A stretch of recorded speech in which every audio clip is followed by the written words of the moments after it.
Hello दोस्तों, आप सभी का एक नई वीडियो में स्वागत है और आज मैं आप लोगों को एक इंटरेस्टिंग स्टोरी बताने जा रहा हूं। तो आप लोग सभी इस वीडियो को पूरा जरूर देखेंगे। मैं आप लोगों को एक एक रूल बताऊंगा, आप लोगों को कोई दिक्कत नहीं होगी। और दोस्तों, आप लोगों से रिक्वेस्ट है कि यदि आप पहली बार मेरे वीडियोज को देख रहे हैं तो मेरे चैनल को सब्सक्राइब जरूर कर लीजिएगा। और यदि यह मेरा एफर्ट आप लोगों को अच्छा लगे तो इस वीडियो को लाइक कर दीजिएगा। कमेंट बॉक्स में कुछ न कुछ जरूर लिख दीजिएगा और आप चाहें तो कुछ रुपयों की सुपर थैंक्स भी कर सकते हैं। So without wasting much time, let's get started now. एक गरीब मजदूर था। तो इस तरह के सेंटेंस को हम लोग देयर से शुरू करते हैं, जैसे एक राजा था, देयर वाज अ किंग। एक लड़का था, देयर वाज अ बॉय। एक गरीब मजदूर था, there was a poor labourer. Labourer यानी कि मजदूर। There was a poor labourer, वह खेतों में काम करता था। He used to work in a field. He used to work in a field. इस तरह के सेंटेंस को आप सिंपल पास्ट टेंस में भी लिख सकते हैं। He worked in the field. लेकिन यहां पर है काम करता था, एक तरह से हैबिट को दिखाया जा रहा है, तो यूज टू सुनने में अच्छा लगता है। He use to work in a field. एक दिन शाम को वह अपना काम खत्म करके घर लौट रहा था। तो यह पास्ट कंटिन्यूअस टेंस में है, जैसे मैं जा रहा था, आई वॉज गोइंग। वह खा रहा था, ही वॉज ईटिंग, यानी कि वाज वर्ब प्लस वर्ब में आईएनजी फॉर्म। एक दिन शाम को, वन डे, वह अपना काम खत्म करके घर लौट रहा था। तो यहां पर आप लिख सकते हैं one day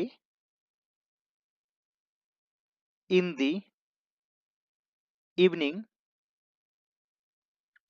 he was returning home. अपना काम खत्म करके, after finishing his work. One day in the evening he was returning home after finishing his work. रास्ते के किनारे मिठाई की एक दुकान थी। एक दुकान थी, देयर वॉज अ शॉप। तो यहां पर लिखेंगे there was a sweet shop.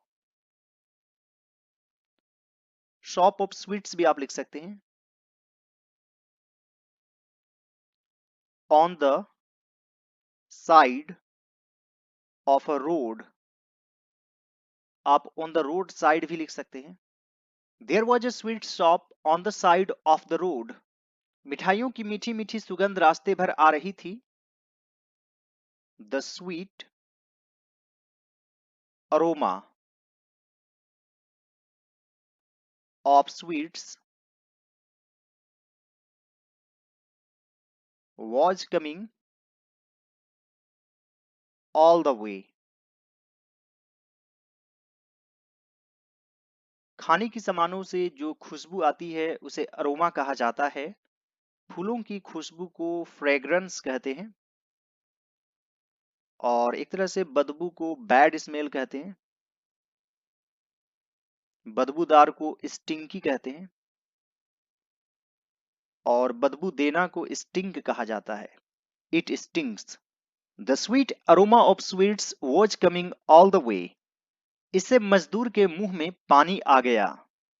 तो यहां पर लिखेंगे दिस मेड द लेबरर। और यहां पर एस ऐड कर देंगे, लेबरर्स या फिर वर्कर्स माउथ वाटर।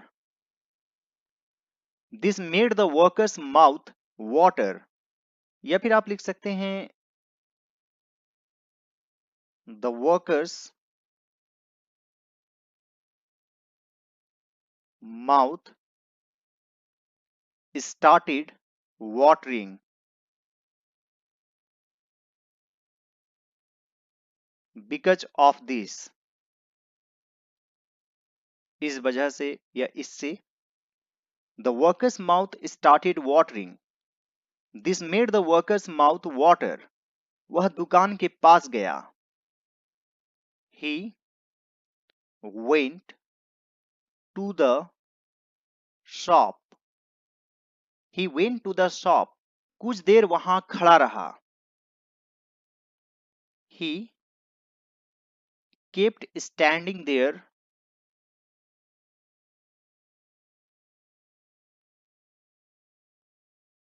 या फिर ही स्टेड देयर, कुछ देर, फॉर अ वाइल, या फिर for some time. He stayed there for a while, उसके पास थोड़े पैसे थे। He had some money, he had some money, पर वे मिठाई खरीदने के लिए काफी नहीं थे। But it was not enough to buy sweets, but it was not enough to buy sweets, वह खाली हाथ लौटने लगा तभी उसे दुकानदार की कर्कश आवाज सुनाई दी। He started returning empty handed,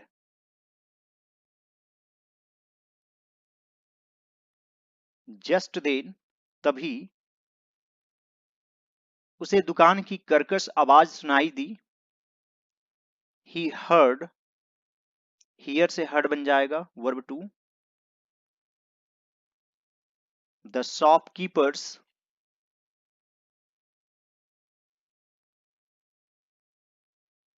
harsh यानी कर्कश voice. He started returning empty handed, just then he heard the shopkeeper's harsh voice, रुको, पैसे तो देते जाओ। Wait, at least, give the money, wait, at least, give the money, पैसे, काहे के पैसे, मजदूर ने पूछा। मनी, वाई मनी,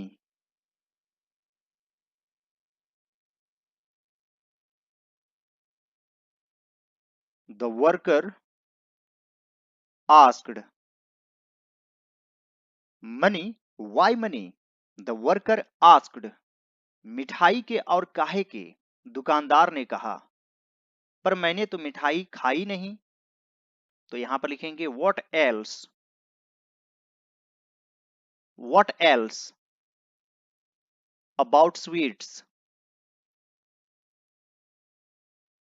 यानी कि और किस चीज का, मिठाई का। What else about sweets, the shopkeeper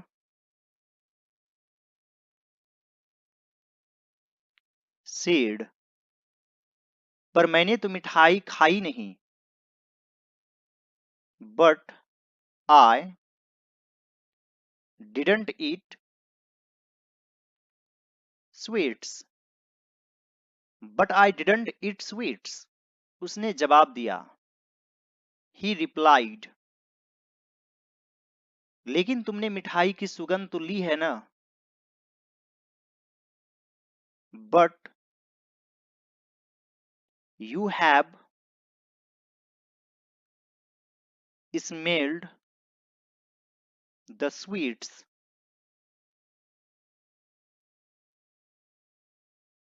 haven't you, इसे कहते हैं question tag.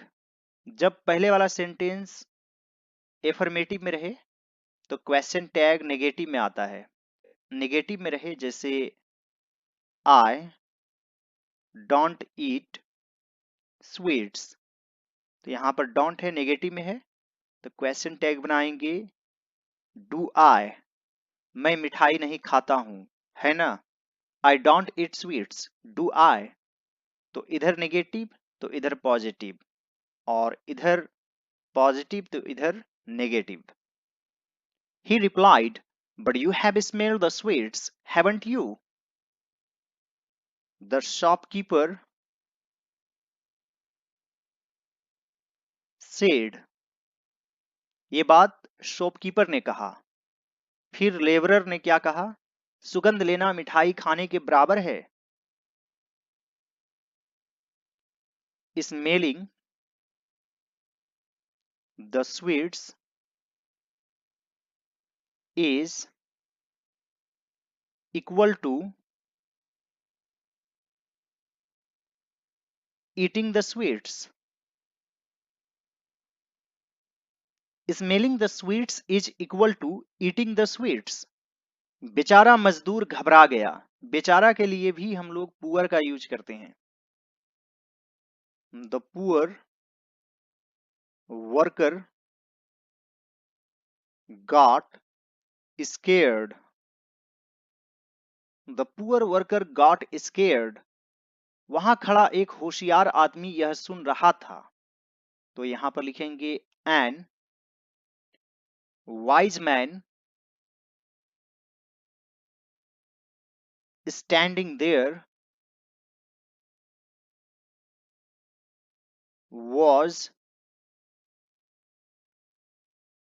listening to this. Wise man standing there was listening to this. उसने मजदूर को अपने पास बुलाया और उसके कान में फुसफुसा कर कुछ कहा। He called the worker near him and whispered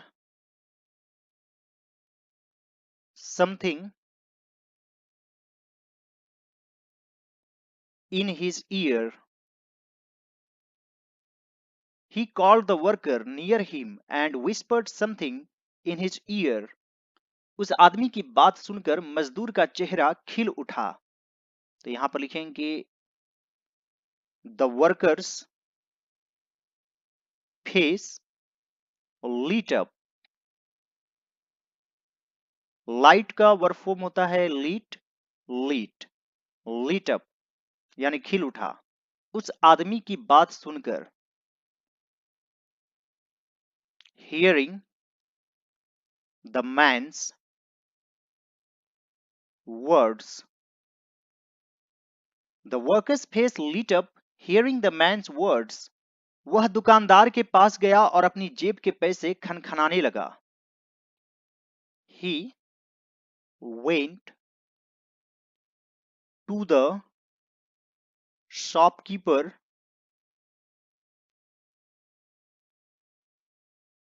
and started tinkling the money, या फिर आप coins भी लिख सकते हैं, in his pocket. He went to the shopkeeper and started tinkling the money in his pocket. पैसों की खनखनाहट सुनकर दुकानदार खुश हो गया। The shopkeeper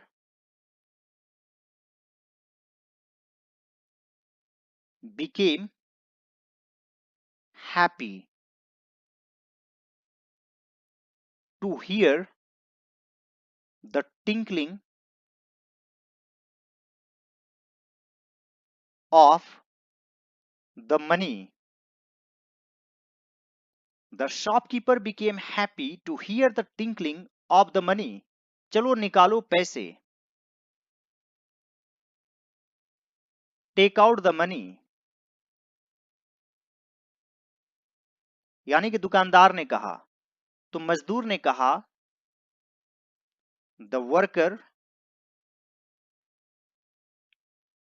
said, पैसे तो मैंने चुकता कर दिए।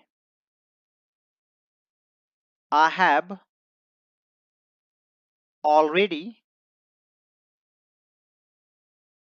paid the money. Take out the money. The worker said, I have already paid the money. दुकानदार ने कहा, अरे तुमने पैसे कब दिए?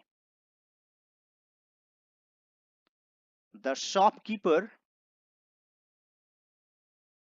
said, hey, when did you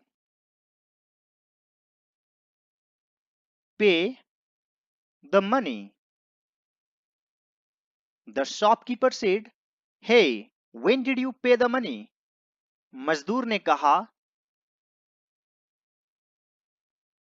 the worker said, तुमने पैसों की खनखनाहट नहीं सुनी? Did you not hear the twinkling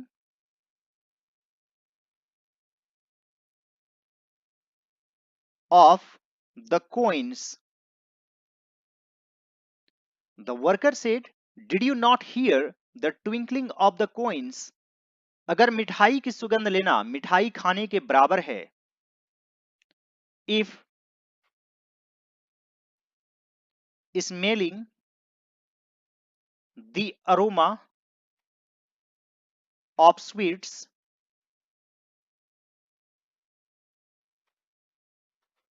equals to